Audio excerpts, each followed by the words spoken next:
the 1st of April, Stalin pulls in his 2 most aggressive generals to his office in the Kremlin. And he looks at the map, and he's leaning over it, and he's laying out the 2 routes into Berlin. And he draws a line that they're to keep apart in order to avoid friction on the way into Berlin. Stalin then erases the boundary line between these 2 fronts as they're approaching Berlin. So it's almost like saying, okay, you know, you're supposed to be divided here, but let's just take out part of that line. So that he leaves the route open for both of them to take it. And then he looks at them both in his very kind of feline way, and he says, all right then, let's see which of you is the first to take Berlin. They jump into their cars. They literally race for the airport. So he sets up this whole race for Berlin. You know, they're completely ruthless. They'll push that extra yard. He knows that they will be aggressive enough to finish the job. Their planes are waiting, and they take off within 2 minutes of each other. Such was their keenness to win the greatest prize, Berlin.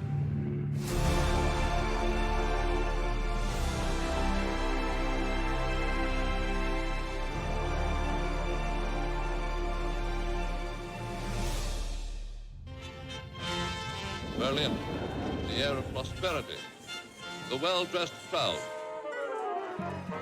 Berlin, a living, breathing monument to 700 years of European culture and history.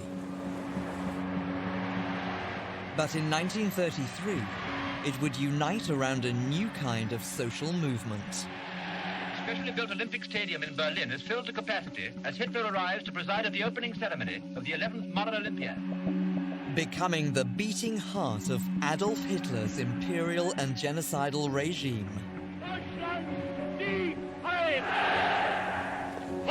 And a symbol of his vision for a 1,000-year Reich.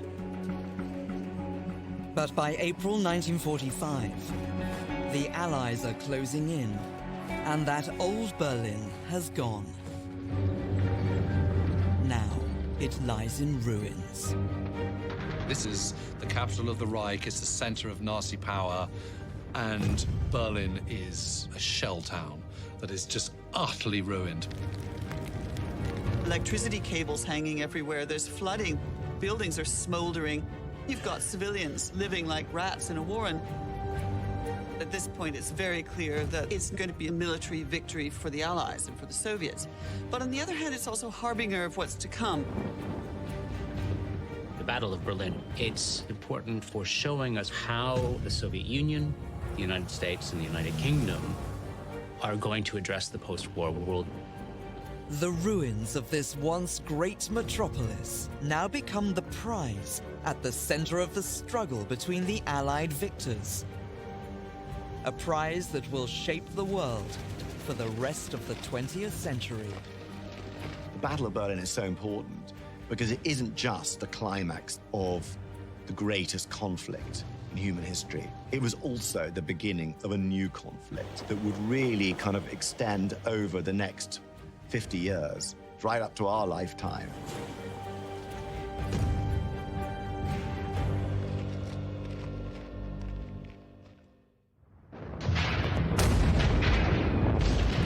Five years after Hitler started the bloodiest conflict in history, the war is coming home to Germany. As the Anglo-Americans sweep in from the west, and huge Soviet armies push down from the east, his once great Nazi empire is shrinking by the day. By 1945, Nazi Germany as a fighting power is really on its last legs. They've been horrifically defeated. What's left is not a lot. Germany is now reduced to this relatively narrow corridor. It's running out of men, it can't supply, and it is chaos. I think the Germans themselves know the war isn't going to last very much longer. With Hitler all but defeated, Soviet ruler Joseph Stalin invites the Allied leaders, American President Franklin Roosevelt and British Prime Minister Winston Churchill, to the Crimea for their last conference of the war and to celebrate their imminent victory. Yalta's chosen because it's February. It's cold, this is the Russian winter, and this is about as warm a place as you can find in the Soviet Union. The palace itself, over 100 rooms, it looks like an enormous white wedding cake looking out over the Black Sea. If you walk into one of these rooms with the sort of glittering crystal and the caviar and the Soviet champagne, it looked really quite lovely. Stalin was charming.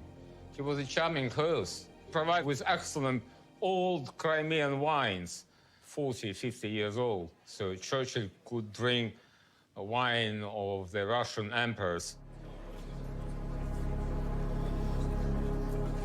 But the atmosphere soon gives way to tension when the Western Allies reveal to Stalin that their troops have hit a wall in the West. Having made such a leap from Normandy all across Belgium, France, Holland, and right up to the German border, for most of those winter months, they don't really move a huge amount. February 1945 was the month with the second largest casualties of the war for Churchill and Roosevelt. So, yes, the war was won, but still thousands of American and British soldiers were dying. With little appetite on the Western side for sacrificing hundreds of thousands more men, if the war is going to end quickly, the heavy lifting on the ground will be down to a weary Joseph Stalin and his long-suffering armies. Stalin took this information skeptically. He believed that they wanted to lure the Red Army to being more bloodied by the Germans in order to save the British and the Americans from losing more men in the West. Stalin begrudgingly agrees that his troops will bear the brunt of the fighting to take Berlin. But in exchange, he wants some guarantees from the Allies about the post-war world. What he wants to do is make sure that the Soviet sphere of influence is as protected and controlled as possible and provides as much area for both buffer and possible expansion into the future as he can. As well as a communist bloc across Europe, Stalin demands that after the war, Germany is carved up and divided between them. The aim is to make sure that Germany never again can rise up as a military power and threaten Europe or the world again. They agree on the demarcation borders. They agree that at this point anyway, the British, the Americans, and the Soviets are going to have zones both in Germany itself and also in Berlin. Well, Berlin represents a fascinating compromise in Yalta because according to the zones that are written, Berlin is entirely in the Soviet zone. And yet, they make a special exception for Berlin, I think, to show its importance, that the Americans and the British are given slices of Berlin as zones within the Soviet zone.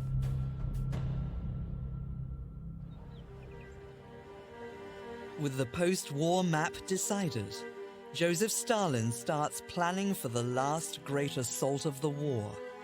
It's a chance for him to finally secure his legacy as a great leader. Stalin had always wanted to be a military commander. He'd started as a cobbler's son in Georgia. He'd studied for the priesthood. He'd converted to Marxism and become a fanatical Marxist. And from that day on, in his teens, he believed that it was the only way that humanity would achieve justice for the working man was Marxism, was communism, equality for all. Since being at the forefront of the revolution which transformed Russia from a Tsarist empire into a communist state, Stalin's ambitions have only grown. Stalin saw himself first and foremost as a historical character, as a Russian leader, a successor to Peter the Great and Alexander I, who took Paris, who defeated Napoleon. But for the Russian Supremo, capturing Berlin is more than simply a military conquest. It's about avenging Hitler's murderous 4-year war on the Soviet people. Adolf Hitler invades the Soviet Union for totalitarian conquest. He wants to either wipe out the people who are there or turn them into really sort of slaves to serve the German master race. So the war that he unleashes on the Soviet Union is genocidal.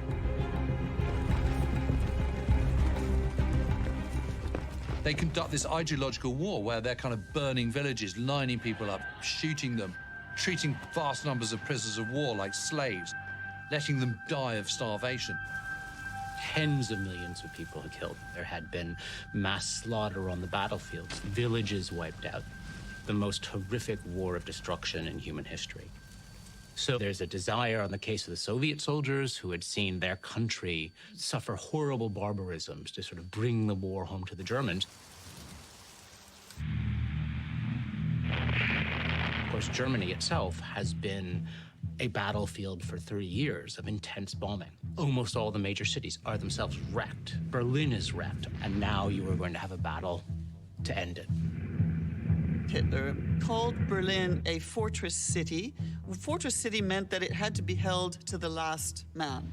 Last soldier standing was to be killed in battle, defending Berlin. And that was his mentality. So the fear, the trepidation is just terrifying in Berlin itself. And what Hitler does is says that everyone has to fight for every last yard. You know, there can be no surrender. We've got to keep going. Such is the Germans' fear of the Russians that the Red Army runs into stiff resistance.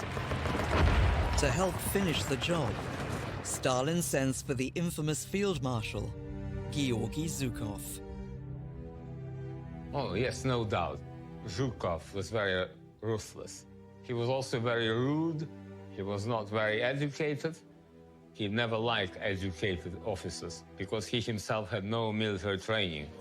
But he was obviously a talented man, a man of will, and if you give him an order, he does his best to fulfill it. Zhukov commanded all of the great decisive battles of World War II. He was a man you'd want on your side, and he's the only general who's really trusted by Stalin. A hardened war veteran, Zhukov knows that an assault on Berlin is going to take everything the Russians have got in their artillery. And so they set the date for the attack in mid-April. That's going to give the Red Army a matter of weeks to finish its preparations for this assault on Berlin. They've got to get this right, and they don't have a lot of time to do it.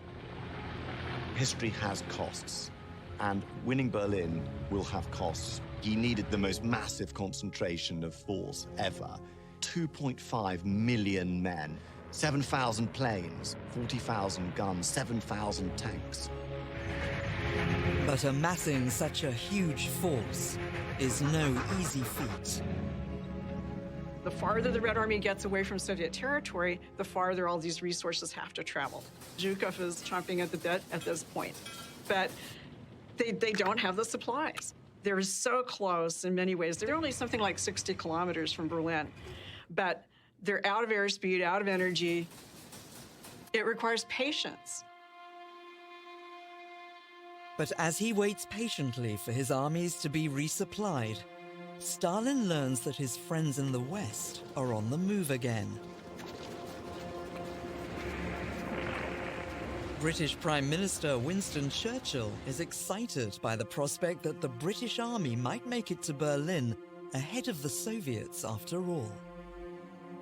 You have to remember, Winston Churchill is a soldier who has seen combat many times in his life.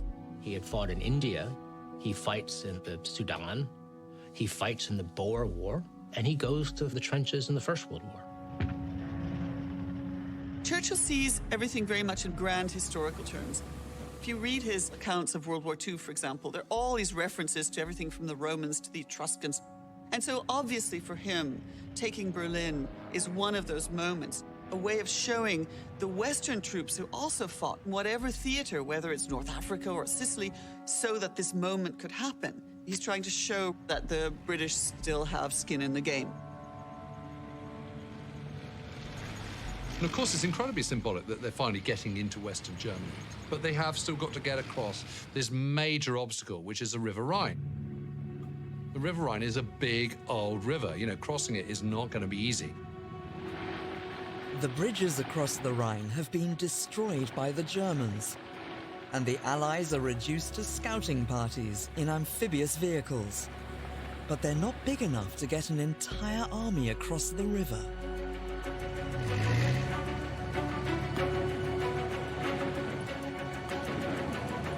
The Germans had blown the bridges, and we knew the crossing would be amphib. For 2 days before that crossing, I couldn't eat nothing but a couple of Milky Way bars. It was going to be D-Day all over again. Dangerous.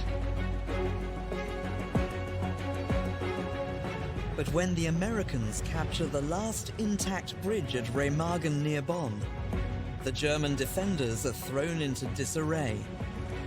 Suddenly, the Anglo-Americans are moving fast again on their way to Berlin. Word of the Allies' historic Rhine crossing gets back to Stalin. With his own armies going nowhere, he now adopts a new tactic. So he sends a message to the Allies, and he says, as far as we're concerned, Berlin has lost any strategic value. It says, yes, we're not really interested in Berlin. It's not really a prime target for us anymore. And so, I'll have nothing to do with it. We're not going for Berlin. Stalin is saying to go for it. Stalin stamps the telegram the 1st of April, an appropriate date for his real intentions. Having worked hard to convince the Allies he didn't want to take Berlin, the man who had outwitted his rivals to succeed Lenin is still up to his old tricks. He calls Zhukov back to the Kremlin to give him the news. But to his deputy's surprise, Stalin also asks a second general, Ivan Konev, to the meeting. Stalin is a mastermind manipulator. He's incredibly clever, and he knows how to make his generals both fear him and dislike each other. And there's an old rivalry going between Marshal Zhukov and Marshal Konev anyway. Marshal Konev, bullet-headed, bald, aggressive. Both of them were his two fighting generals. And he looks at the map, and he's leaning over it, and he says, who's going to take Berlin? Us or the Allies? He tries to sort of play it down. I'm not really bothered about Berlin. Might do, might not. But really, he desperately cares. And so he sets up this whole race for Berlin because he feels the Western Allies might steal a march. I mean, he was vindictive. He was vicious. At Yalta, they'd agreed all sorts of things about the future of Eastern Europe. But Stalin knew it all counted for nothing. Wherever his soldiers were, he would impose his own system. That was the real game. He's trying to persuade the Allies it's not important to Russia, at the same time as he's amassing millions of soldiers to storm Berlin. It's April the 1st, remember. It's what has been called the greatest April Fools in history. As the generals race for the airport, Joseph Stalin has fired the starting gun on his brutal war game. A race for Berlin, in any practical and military terms, is dangerous, reckless, counterproductive. It's going to cause greater casualties, greatly increases the chance for friendly fire. It's just a really bad idea. But emotionally, politically, motivationally, it's useful, at least in Stalin's mind. And there's another reason that Stalin wants to get to Berlin first. One that even his two generals don't know about. There are facts relatively unknown, which we now found in Russian archives, that in the second part of February, Germans managed to ignite a bomb in Thuringia, which in many respects was similar to atomic bomb. Top secret.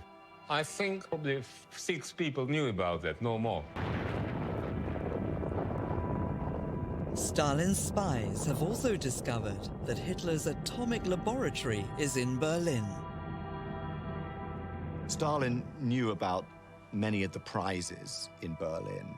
One big prize was the Kaiser Wilhelm Institute, in which the Germans were experimenting with nuclear weapons, and Stalin knew about this from his intelligence sources. Stalin is very determined to try and get the uranium that's supposedly there, and also all of the scientific data and material that he wants to get to try and help his nuclear effort. But Stalin has a problem. The secret lab for nuclear testing is in an area that, according to the lines drawn at the Yalta Conference, doesn't fall into Soviet territory. The institute was in the American zone.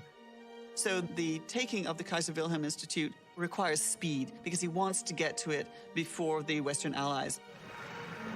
With Stalin's race underway, one man on the Western side has suspicions that they are being played. Churchill begins to understand what Stalin is up to, and he starts to realize that Stalin is perhaps less of an ally than he'd hoped. One of the things that's really impressive about Churchill is his geopolitical understanding. He understands the importance of Europe, how the world fits together, and he's very mindful of the threat of communism. It is that fear that if they're not careful, communist Soviet Union will start encroaching westwards. Churchill was an expert at foreseeing the dangers of dictatorship. He was the first to understand that Hitler was a threat to world peace, and he understood much earlier than everybody else the threat of Bolshevism. You know, power was really about who had soldiers on the ground. Churchill understood that there was now a new battle starting, and it was a battle for Eastern Europe, and that it was really the Western Allies had a moral obligation to protect Eastern Europe from Stalin. If Churchill can keep the Anglo-Americans moving, they may yet take Berlin and save Germany and Eastern Europe from falling to communism. And it looks like they might now have a chance. Having crossed the Rhine, they encounter badly weakened German forces. Hitler's forces have been so deeply depleted that he doesn't really have any reserves. And so the solution for Hitler is to create something called the Volkssturm, made up of civilians, effectively, young boys or old men who don't even have uniforms most of the time. They're not trained, and there's no cohesion, and therefore the whole German defense collapses. The problem for Churchill was that the British were running out of men, out of people, out of troops, and the Americans totally dominated the Western alliance. Roosevelt was the important man. He signed the check. The coffin containing the mortal remains of Franklin Roosevelt was followed into the White House by his widow and members of the mourning family.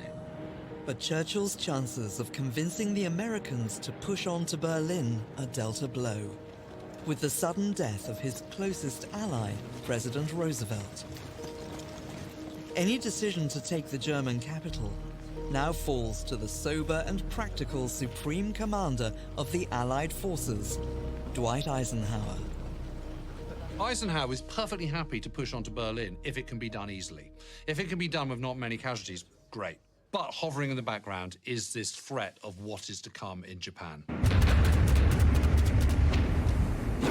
where everyone is really worrying that that is going to be the battle to beat all battles. They're planning for an invasion of the southern islands of Japan. And from what you can see in Japanese resistance, that's going to be very bloody, quite horrible. So if you bloody American soldiers unnecessarily racing for Berlin, all you're going to do is weaken the forces that are going to attack Japan. Eisenhower has gotten where he has gotten because he is actually a safe pair of hands. And he thinks, I could go for Berlin if I have to, and Churchill's giving me these nods and winks. But if I'm going to make that order, I have to know exactly what I'm doing. As Eisenhower considers his options, news of Churchill's maneuverings reaches the Kremlin. The Russian Supremo decides to double down on his plan, fearing the Allies may yet beat him to the punch. With his racing armies closing in on Berlin, Stalin tells his generals in no uncertain terms that they have just 2 weeks to get to the Reichstag, the historic parliament building in the center of the city.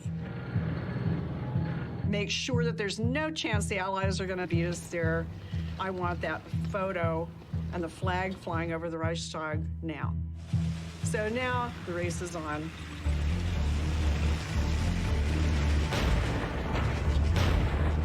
With Zhukov closing in from the east and Konev pushing in from the south, there are now 2.5 million Russian soldiers driving at full throttle towards Berlin.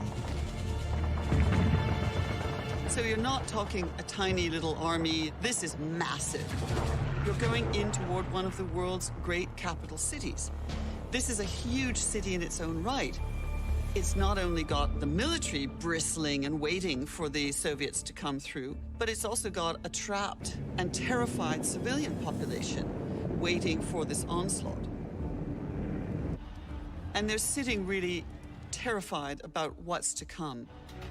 As news of the dreaded Russian approach spreads across the city, some Berliners try to escape while they still have time. Question arose, shall we go out of Berlin because the next thing which is coming are the Russians, and so that will be maybe murder, I don't know. I needed a good sleep, and I went into our flat. We were on the first floor.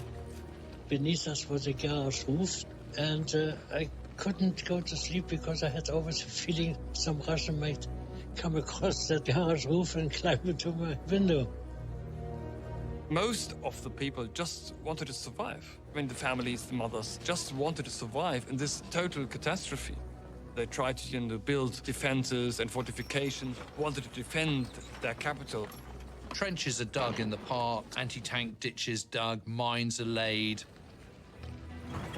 As Berliners go into overdrive to safeguard their homes, what's left of the German military dig trenches at the edge of the city. First in their line of defense is an area called the Zilo Heights, known to the Germans as the Gates of Berlin. Now, Zilo Heights are huge cliffs, and the top is this kind of table platform, which gives the Germans perfect view down over the valley, effectively. They're dug in, and they've also pulled out as much equipment as they possibly can. Heading directly for this mile of impossibly steep and heavily defended terrain is Marshal Zhukov's army. If he's to make Stalin's deadline, he knows he'll have to attack with everything he has. Zhukov is not a man to take half measures. If he's going to start an offensive, he's going to start an offensive, and he's going to do it right. So he decides to put in the greatest gun barrage that's ever been seen on the planet.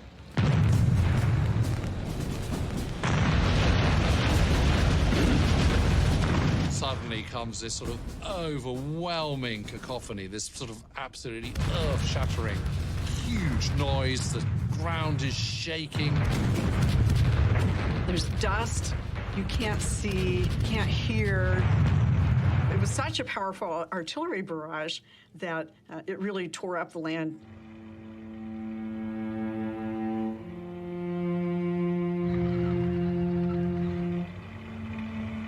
The result of all of this is that Zhukov gets bogged down on the first day, and he blows his plan to hell. When the news that the attack on the Zilo Heights hasn't gone to plan gets back to Moscow, Zhukov takes a phone call. And Stalin rings him and says, "So, you underestimated the German defenses. I wonder who's going to make it to Berlin now." And at the same time, Stalin rings up Marshal Konev, Zhukov's rival, and says, "So, have you heard? Zhukov's not doing too well. He's kind of ground to a halt." He's ringing them to encourage them, to goad them, to tease them. Hitting one person against another.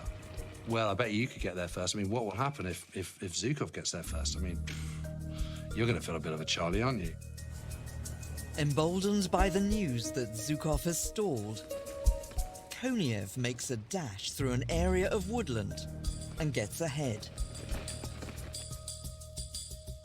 This is where Stalin then says, all right, Zhukov, what the hell's going on? Are you going to make it to Berlin or not? Why aren't you moving? Unfortunately for Zhukov's forces, his only way to beat Konyev now to Berlin is to batter through German forces with brute force.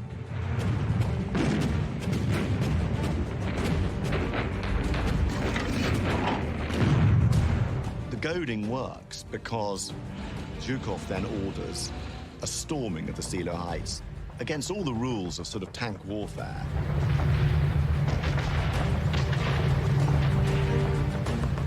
And he loses 30,000 men. 30,000 losses. But he gets through.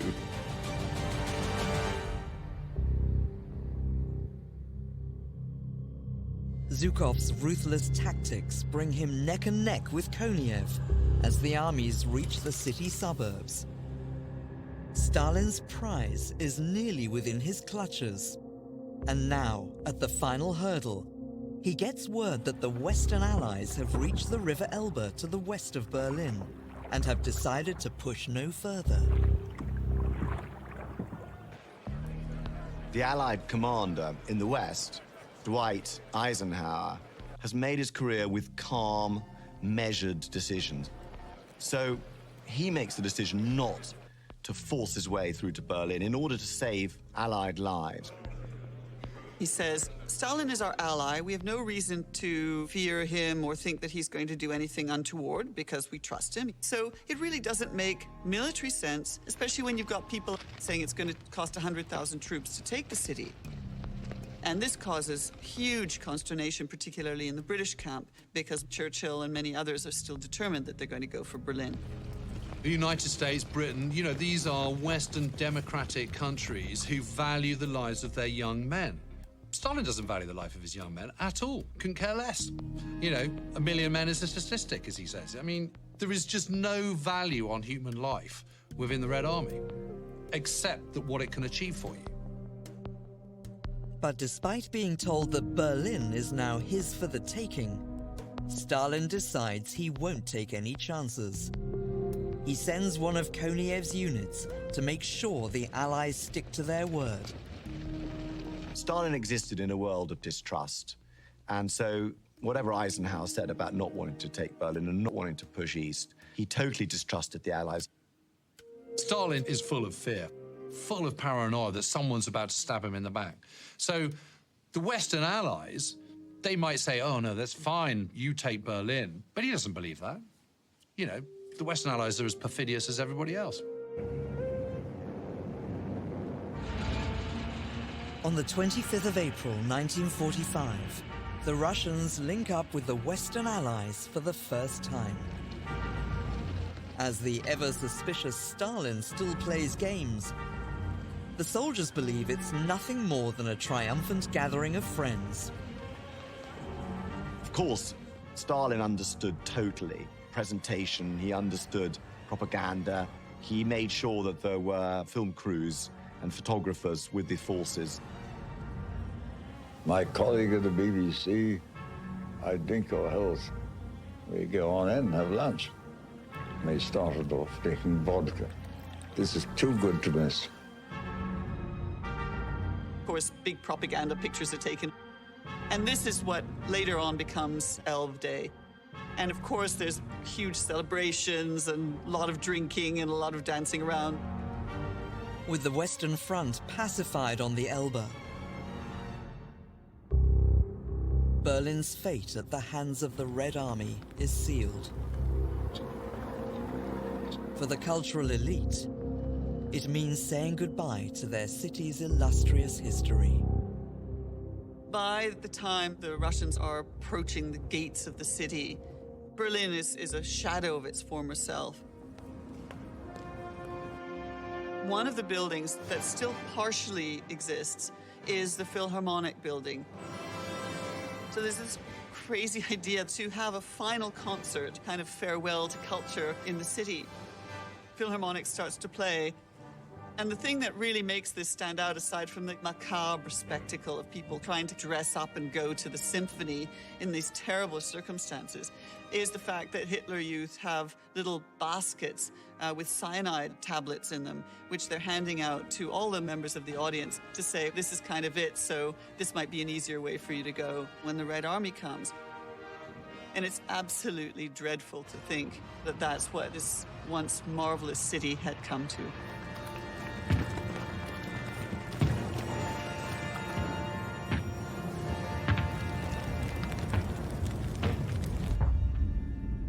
Hitler is underground in his bunker, trying to command the last days, but knowing that the end is nigh and that things are falling apart now. Above him, he can hear the blasts of the Russian guns, and he knows that the Russians are very close.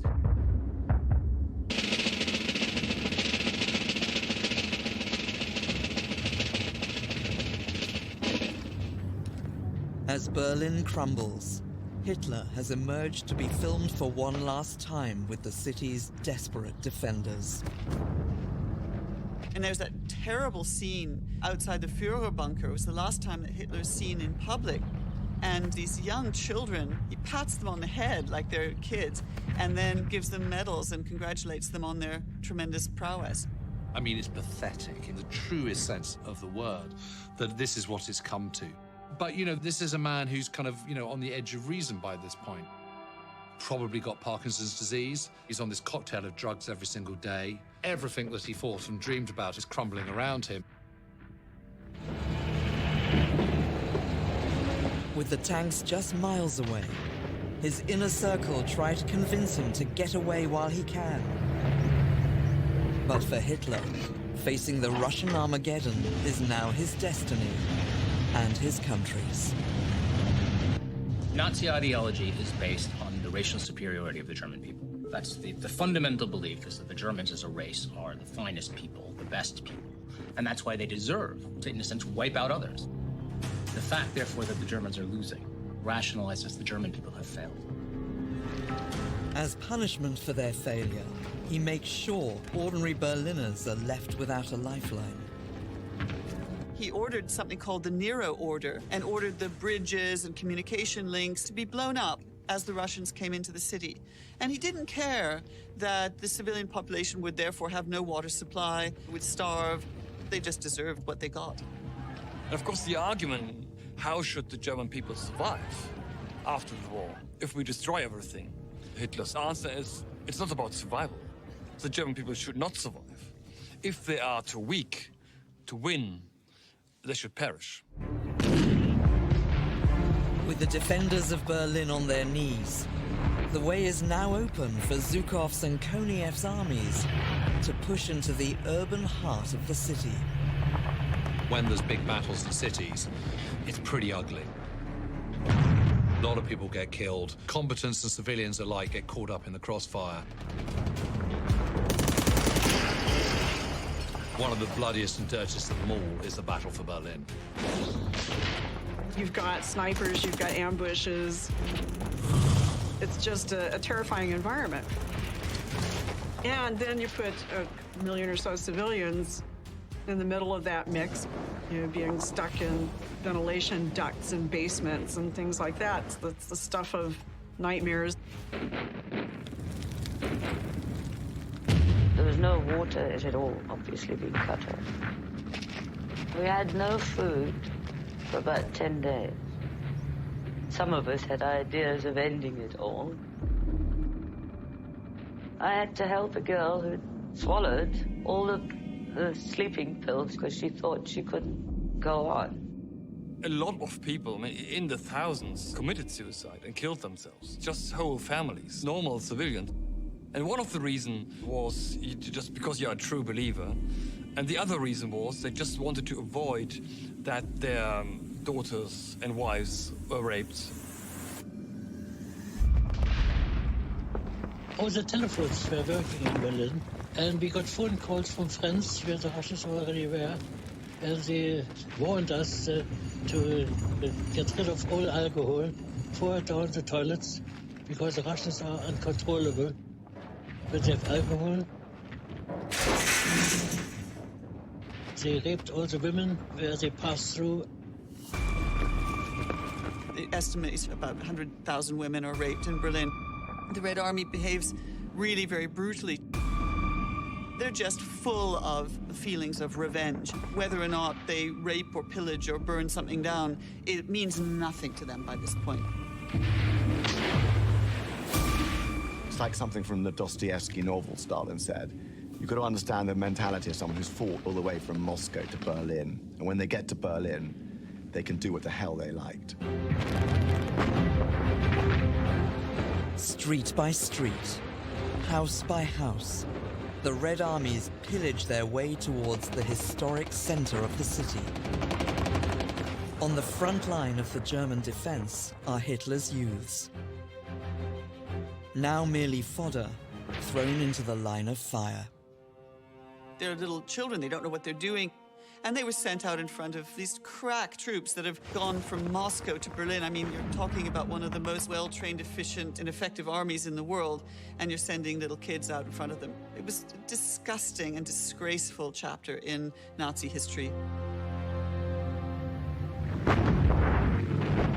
As he leaves Berlin's children to fight the last remnants of his war, deep underground, Hitler accepts the end has come.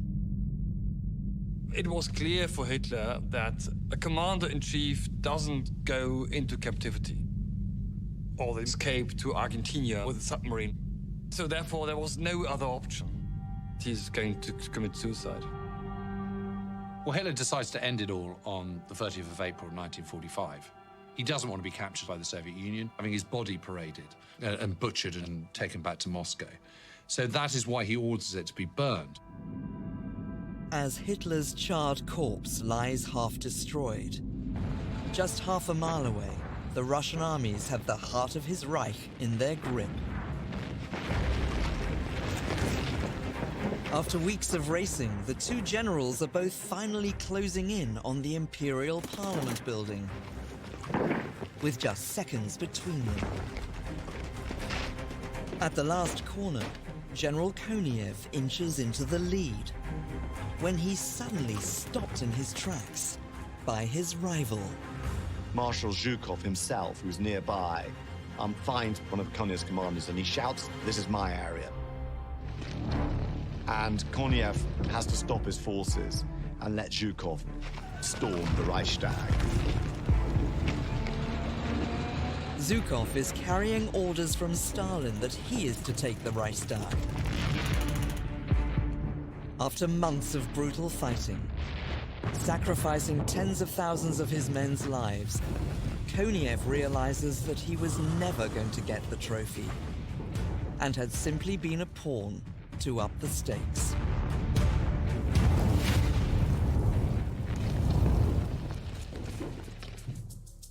Koniev couldn't do anything against Zhukov because Zhukov was nominated by Stalin. It was his man in the army. Stalin played such things. He was a master of creating riddles and spreading enigma everywhere. Now, as the city of Berlin surrenders to the Red Army, Zhukov must make sure that Supremo Stalin gets the photo he's been waiting for. So May the 2nd, Marshal Zhukov gets to the Reichstag and says, let's get that flag up. The most famous Soviet photographer during the war was a Jewish war correspondent, Yevgeny Khaldei. Had lost most of his family in the German occupation in Russia. He brought a red banner, and he said after the war, it was a red tablecloth that had been sewn by a friend of his back in Russia who was Jewish. So a Jewish sewn red banner put over the Reichstag and photographed by a Jewish photographer. I think that's a really wonderful bit of poetic justice. One of those astonishing, spectacular, iconic moments. Of course, Stalin, he knew that was the money shot. As the photograph hits the international front pages, the world celebrates the long-awaited end of the war with Nazi Germany. Marshal Zhukov is hurried back to take pride of place in the Moscow parade, where he is heralded as his country's greatest war hero. But for Stalin, the work has only just begun. With the world rejoicing, he orders his troops in Berlin to start hunting down the spoils of war. He starts a huge project of taking reparations before the Western Allies get there. So dismantling factories, libraries, artworks. He's sending his special squads to try and round up scientists to take them back to the Soviet Union. And of course, it targets the Kaiser Wilhelm Institute because of the nuclear materials that are there. But when his spies arrive at the lab, apart from a batch of uranium and some research papers, they discover Hitler's atomic project hasn't advanced beyond early tests. But Stalin still believes he's onto something. He knew that this weapon would at some point be the weapon of the future. And it was only after the Battle of Berlin that he realized that the Americans were really far ahead with nuclear weapons. A B-29 was over Hiroshima at 8:15 in the morning of August 6th. The first atomic bomb struck an enemy target. When 3 months later, America drops 2 atomic bombs to end the war in Japan, the 60,000-foot clouds, seen for hundreds of miles away, give Stalin a chilling vision of the future. It was visible from the windows of Kremlin. Stalin understood that it was done more against the Soviet Union than against the Japanese. Embittered at having come away from Berlin empty-handed and America's nuclear success, Stalin's paranoia goes into overdrive. First to feel his wrath are some of those closest to him. He believes in bloodletting as a system, and now he reimposes Soviet power with killing, with purges, with terror, with arrests, anything it takes to promote his own power. One of the things he does is to diminish the generals immediately. One of those to fall from favor is the hero of Berlin. Nobody would forget the image of Zhukov riding his white horse across Red Square. Zhukov received a lot of attention. Stalin didn't like for other people to receive that kind of attention. That's why he diminished his role after the war. He sent Zhukov to Odessa, a relatively small military council. That's it. That's how career Marshal Zhukov's ended. As Berlin's conqueror is pushed into obscurity, the ruined city is now entering a new era. As the Allies move into their zones, Berlin becomes a physical symbol of the ideological struggle between them. So now the world is dividing down the middle between the Western Allies, led by the Americans, who become the first superpower, and the Soviet Union, which becomes very quickly a nuclear power and the second superpower. Germany is split down the middle. You get East Germany, you get West Germany, and in Berlin, you see the beginnings of the structures that later on become the Berlin Wall. Berlin falls in behind the Iron Curtain. That whole swathe of Eastern Germany and Eastern Europe becomes effectively communist as a result of what happens in Berlin in April and May 1945. There's no question about it that Churchill feels guilty about what has happened, because Churchill, if he had his way, would have been perfidious, would have kind of, stuck the knife in and got to Berlin first. The end of the war was bittersweet for Winston Churchill. He'd seen how the American power had vastly outstripped a bankrupt and diminished British Empire. Now he also saw how Stalin had really secured Berlin and Eastern Europe, and he realized that was a moral failure of the West. All the big players knew this, but people like Churchill understood, people like Stalin totally understood that there was now a new conflict beginning, and it was the Cold War.